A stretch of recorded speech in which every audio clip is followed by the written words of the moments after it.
And in our super technologically advanced world, getting different hardware and software to just, seamlessly work together can be a huge hurdle. Yeah. This leads to another key area that we're going to do with transcripts. This practical exploration of AI applications. And this is where it gets really interesting. Yeah, definitely. So the concept of this vanity phone number that is linked to AI, that's a recurring idea. Uh-huh. And it's pretty forward thinking, and the vision here is more than just like a memorable number. It's about creating an intelligent point of contact, one that can filter inquiries, provide instant information on common topics, and only escalate to a human when it's something complex. So it's kind of like improving efficiency and the user experience. Okay. And it even goes beyond just basic call handling, too. We see discussions around developing AI agents for educational purposes, and these wouldn't just be like passive information providers. No, the transcripts suggest AI that can actually interpret video and still images, engage.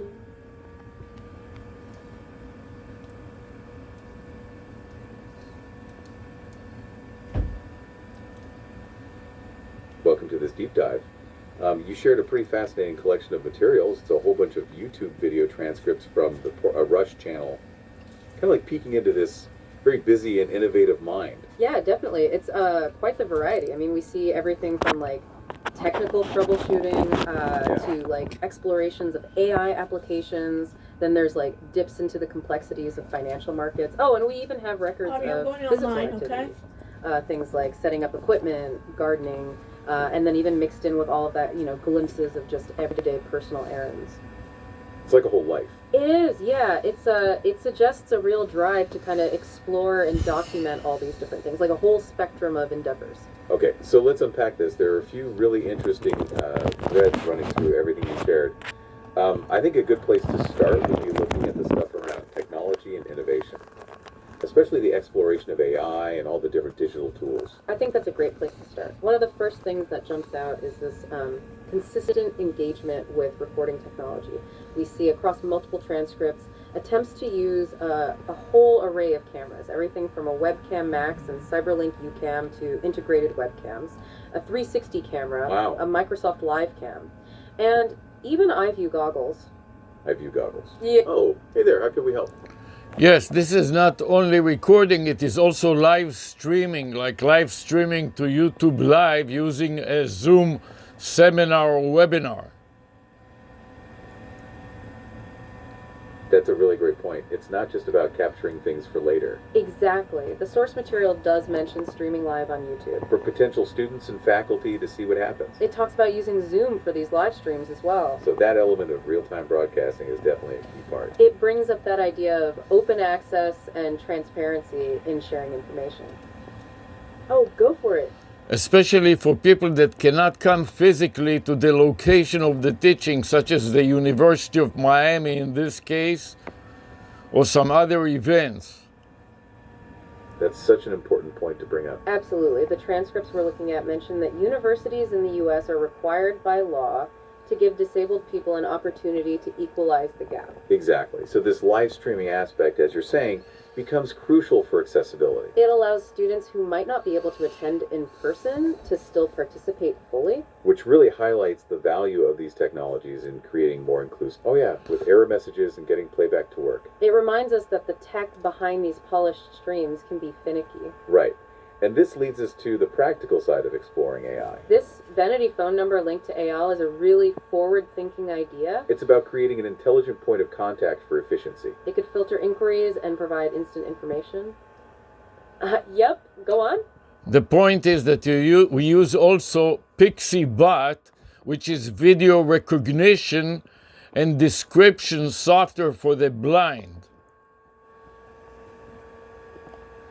That's right. The use of PixieBot is a really significant part of this technological exploration. What's fascinating here is how these technologies are being explored with accessibility in mind, just like you mentioned. It's not just about the recording or the live stream itself. It's about making that content understandable for everyone, including those with the visual impairments. And PixieBot seems like a really innovative tool for that specific purpose. It connects directly to the earlier point about bridging the gap for disabled individuals. Right, And the idea of hybrid classes being both in-person and online simultaneously. That really underscores the necessity of a robust IT setup to handle both. Making sure everyone, regardless of their location or abilities, has a seamless experience. Which then connects to how they were using various recording software. Yeah, tools like Webcam Max and even just the simple steps recorder. And it definitely wasn't always smooth sailing, as the transcripts show some challenges. Oh yeah, with error messages and getting playback to work. It reminds us that the tech behind these polished streams can be finicky. Right. And this leads us to the practical side of exploring AI. This vanity phone number linked to AL is a really forward-thinking idea. It's about creating an intelligent point of contact for efficiency. It could filter inquiries and provide instant information. And it goes beyond. Hey, yeah, what's up? Most importantly, it describes the business theme. Like 800 Chat GPT is about the Chat GPT AI. That's a really insightful way to put it. Okay, let's unpack this. So the vanity number concept. It's designed to be memorable, like you pointed out with 800 ChatGPT. Yeah, and it's directly linked to a business or service. What's fascinating here is how it aims to make AI accessible for business. It's about empowering the next generation to leverage AI actively. The idea of AI joining a live audio conversation. That joint feature sounds like it could change collaboration, It raises questions about how AI might become a participant. offering real-time insights and potentially flagging details. How might this real-time AI integration reshape your work? It's definitely... Oh, go for it. It's a matter of real-time learning. The AI can learn from the joint expert and incorporate the new knowledge in the knowledge base. You've hit on something really key there. Absolutely. That's precisely the idea. The source material touches on this It mentions that the AI would listen in, and put the professor's explanation into its database. so it's constantly building its knowledge. A much more dynamic system, as we say. This continuous learning is so powerful It means the AI gets more capable over time. and more effective at handling inquiries. Exactly, reducing the need for human intervention, This really highlights the power of continuous learning, and how it aims to automate initial conversation. freeing up experts for more complex cases. So that number could connect you to an AI, One that's handled countless similar inquiries. providing increasing... Oh yeah. And not only one expert, but a video conference of multiple experts getting their consensus on new issues.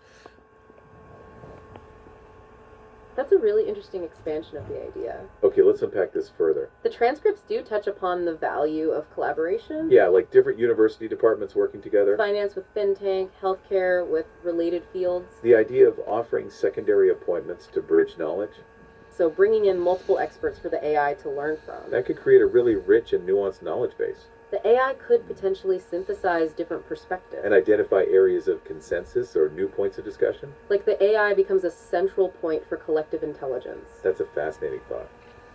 Now, thinking about managing our digital world. Shifting gears to handling online files effectively, The transcripts highlight understanding cloud storage. knowing the difference between Google Docs and shortcuts, Such a simple thing, but it avoids so much confusion. and the suggestion to use mirroring for local access. It's one of those practical tips that makes life easier. Paying attention to these everyday digital details is key. It shows a commitment to efficient workflows. Let's briefly touch on personal finance as well. The call to fidelity regarding exchange-traded funds.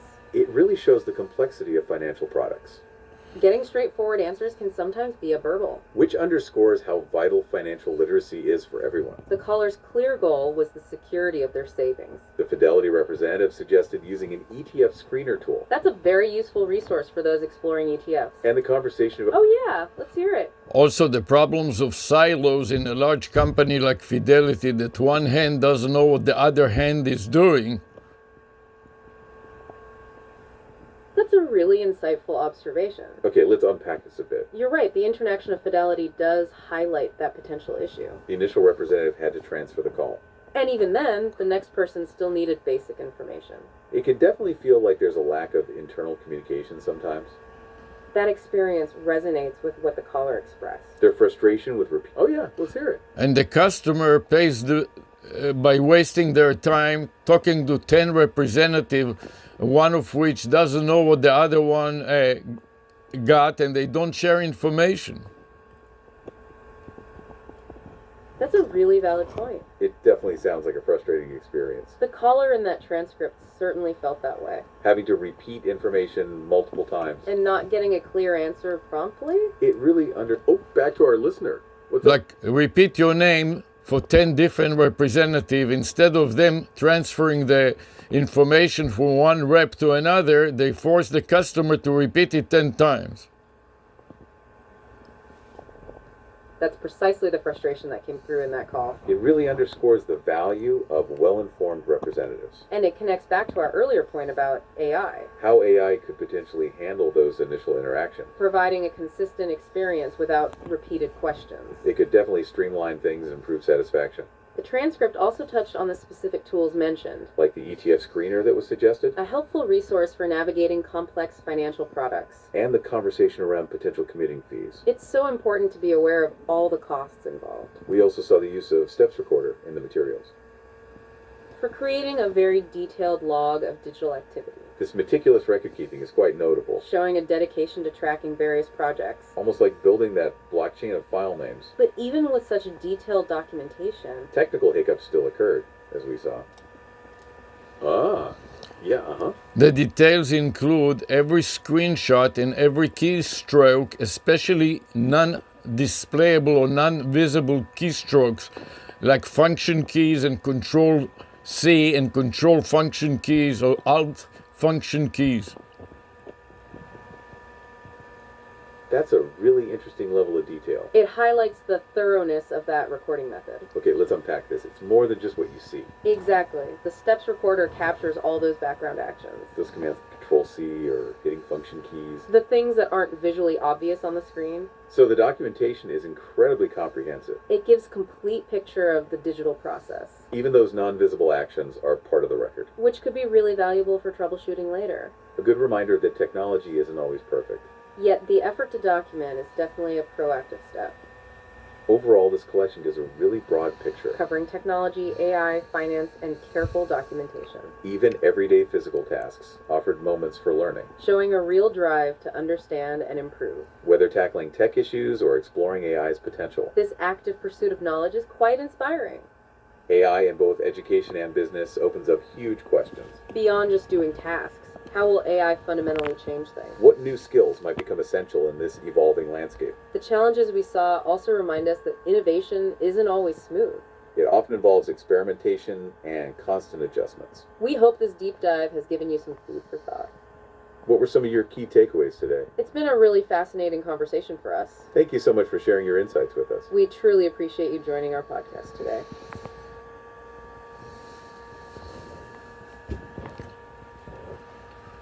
Okay, so now we can make it smaller. And this is basically the end of the current session. What we saw is a notebook LM and a summary starting from Miami Beach Pride Festival and media transfer from multiple cameras into the computer and then from there uploading it to YouTube and simultaneously streaming it on multiple recording. So now I'm going to check out the playback of these various recording methods, starting with Loom. I'm going to stop the recording on Loom and play it back and document it in my notes. I'm going to snap the URL of Loom and then wait and then paste it into various notes. The notepad, edit, paste. And even more importantly is the WordPad, because the WordPad retains the hyperlink. So we can simply, the user can simply click on it and pull out this specific Loom session. In the meantime, I'm ready to play back Loom, so I'm going to press the button. Let's hear the quality of the playback of this Loom recording.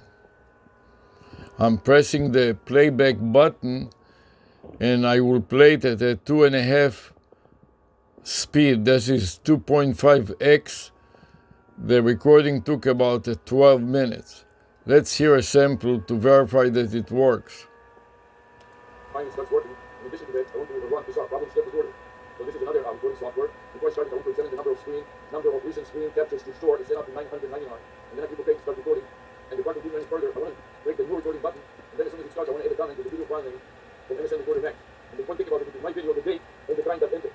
So it is automatically recording the date and the time. I click OK and it starts working. And then I want to open a notepad so I can put in the details of this activity and document it in the notepad. I suspended it because it looks perfectly good. I paste a comment from my notepad file and then paste the same. I click the add summary button and paste my notes as a summary. So now I have my notes pasted one time as a comment, one time as a summary. I click the plus add chapters, and I have to click the save button to save the 3 chapters.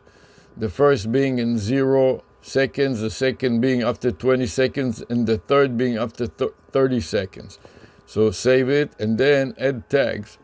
So after I press the number symbol and the button that is labeled add tag, a pull down menu appears with multiple tags. So I'm starting from Gen A, the first one, then artificial, the second one, then a lanyard, the third, remote, plain, intelligence, inspection, videos, and site. And that concludes the 10 various name tags. So now I can minimize it and go to the next recording and deal with that. The next recording is going to be my webcam Max that I need to deal with because it is still running, it's still recording. I'm going to the top there and I'm going to tap the stop button and try to check it by playing it back.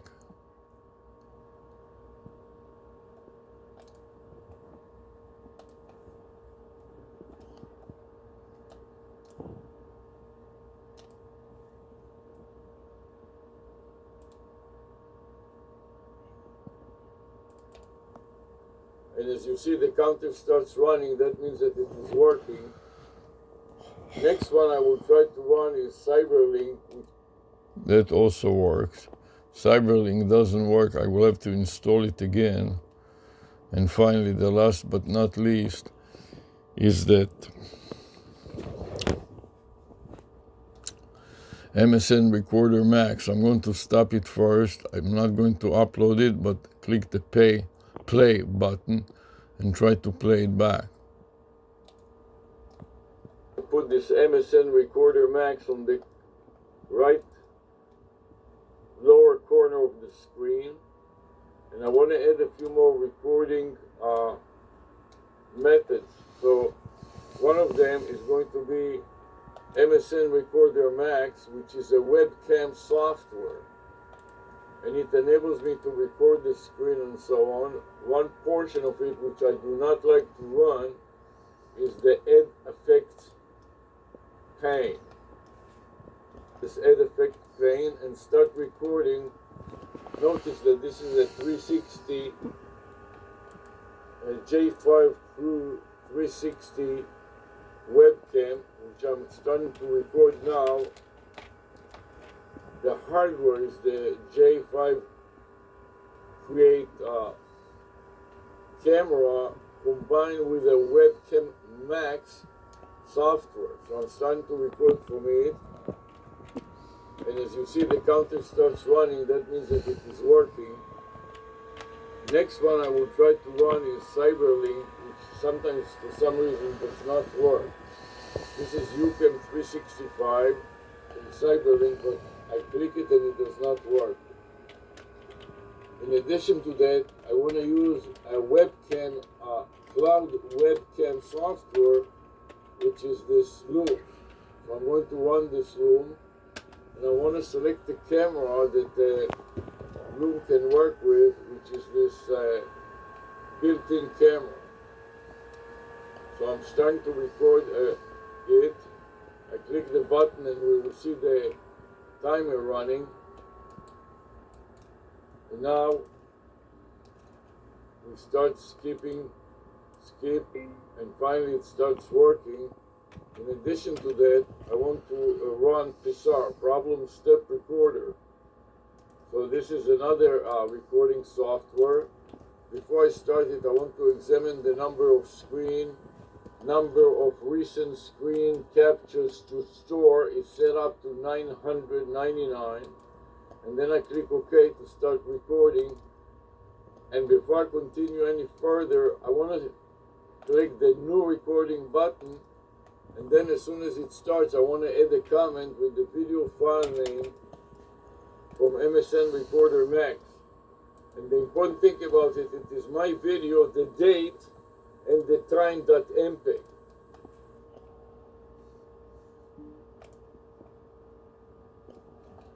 And it starts working. And then I want to open a notepad so I can put in the details of this activity and document it in the notepad. I'm going to turn to the notepad, go to the top of the notepad, to the very top, and make some space at the very top, and paste the video file name. Edit, paste. Then I want to document also what it is. It is dealing with the Miami Beach Pride Festival. So I'm going to expand it a bit and add, or maybe we'll make it full screen so I can have all my notes about it, and also the title, Miami Beach Pride Festival and Media Transfer. Before I run it, I copy to the clipboard buffer, and I want to edit as text. So let's see if I can edit as text somewhere here. Add note. So I want to edit as a note and paste it as a note. Okay. Convert to source. When I convert to source,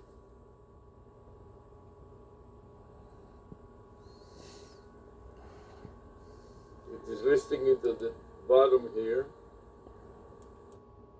Okay, I turned it off because it is perfectly good. I close Webcam Max, the trial version, and I click OK. We have tested it, everything works fine. And now I'm ready to wrap up the 360 camera work. So I take it off of the main computer desk, put it on the side with a clamp on the counter. The first step will be to stop recording. So I'm pressing the red button to stop the recording. And next I'm going to power it down. Notice that the red blinking lights turn green on my left hand side. And I'm going to press it one more time and to power it down or shut the power. And notice that these two lights disappear. The last thing that I need to do is shut my phone recorder that went about 23 minutes as of now.